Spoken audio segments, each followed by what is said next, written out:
there's an infinite number of parallel Earths and alternative universes that are coexisting right now. So in one timeline, there's going to be an apocalypse. There's going to be a third world war, a nuclear holocaust, Project Bluebeam, end of the world scenario.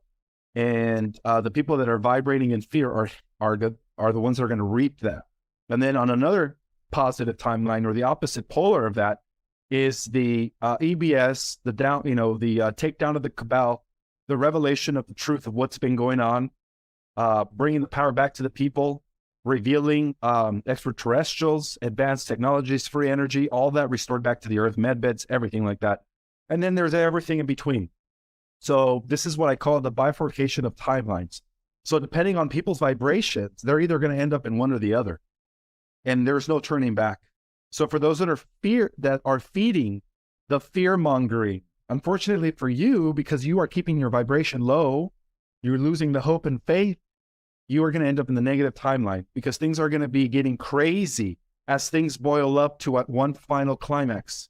And so on, like I said, on one positive timeline, what we see is a final purging. We see a solar flash that is going to purge all wickedness, all evil, all negativity, AI, everything, and only leave the just. And that's what we call the new heaven on earth as we enter the new age, or the age of Aquarius.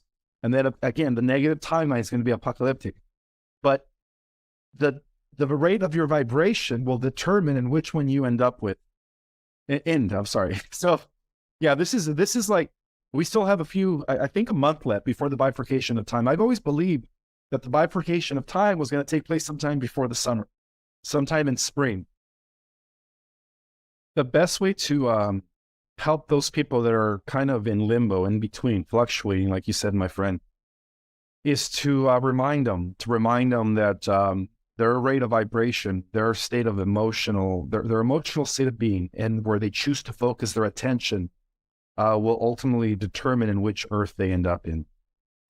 I've always personally believed that the people that are generally good, the people that mean no harm, that are in somewhat service to others, despite of their fear, I've always believed that somehow they are going to make the ascension, because after all, the solar flash is an inside job, and many people are already doing that by reaching that 0 point through the healing process, through the shadow work, right?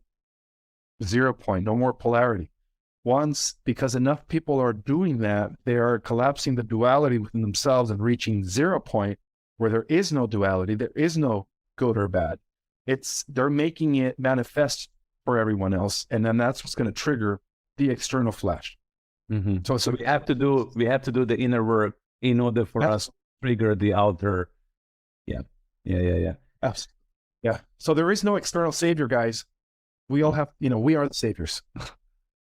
And it's beautiful explanation, Vivian. I'm passing on to you for a second that, unification from within and being able to reach the 0 point by collapsing the polarity inside of yourself, by working with your shadow and light and achieving that, so that we can then serve as a catalyst in the collective consciousness to call in solar flash to come and activate everybody else. I think it's a beautiful metaphor, or reality, that we all have to do the work. Tyranny. It's the ultimate tyranny. And people are asleep. The majority, I'd say about 80% of the population, unfortunately. That's the best thing to do is spend at least 20 to 30 minutes a day in nature, whether it's a mountain, a river, a sea, an ocean, the beach, wherever there is Mother Earth, wherever there are the elements, make sure that you connect daily with the elements, because that is also part of activating the dormant DNA, connecting with Mother Earth.